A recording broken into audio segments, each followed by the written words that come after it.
15/5/1972 Poes garden, Veda நிலையம், புதுமனை புகுவிழா, கிரக பிரவேசம், புலர்காலை பொழுது, நாதஸ்வர ஓசை.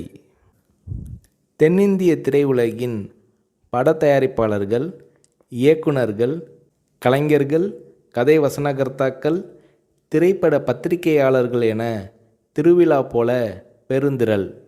சளைக்காமல் சலிக்காமல் ஓடி ஆடி உபசரித்தார் ஜெயலலிதா. மாளிகை முழுவதையும் சுற்றி காட்டினார். எப்போதுமே பத்திரிகையாளர்களை சகோதரர்கள் போல கருதும் ஜெயலலிதா அன்று ஒவ்வொரு அறைக்கும் அழைத்து சென்றார்.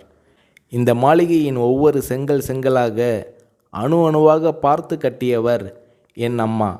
இப்போது அவர் இல்லை என்றபோது ஜெயலலிதாவின் இமை ஓரங்களில் கண்ணீர் முத்துக்கள். படிப்பு அறை. அங்கே 1000க்கும் அதிகமான தமிழ் மற்றும் ஆங்கில நூல்கள், படித்து முடித்த நூல்களில் குறிப்பெடுக்க அடிக்கோடுகள். உடை அலங்கார அறை. பட்டு புடவைகள் மட்டும் 5000க்கும் அதிகமாக இருக்கும். ஃபேஷன் புடவைகள் பல ஆயிரம். அலங்கார அறை. விதவிதமான ஒப்பனை பொருட்கள். நகை அலங்கார அறை. ஷெல்ஃபுகளில் பெட்டி பெட்டியாக தங்க வைர நகைகள். பிரத்தியோகமாக ஒரு நகை குடத்தை திறந்து காட்டினார் ஜெயலலிதா.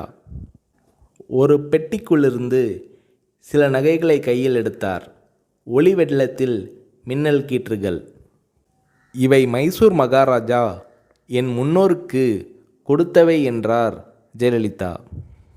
வரவேற்பு அறை.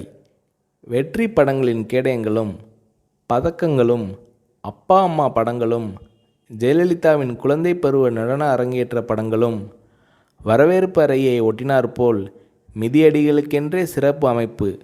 நூற்றுக்கணக்கான மிதியடிகள்.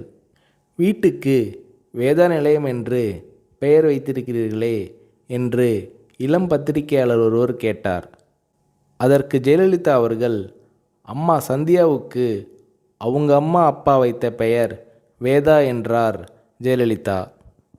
சந்தியா என்பது சினிமாவில் நடிக்க தொடங்கிய போது சூட்டிக்கொண்ட பெயர் என்றார் ஜெயலலிதா.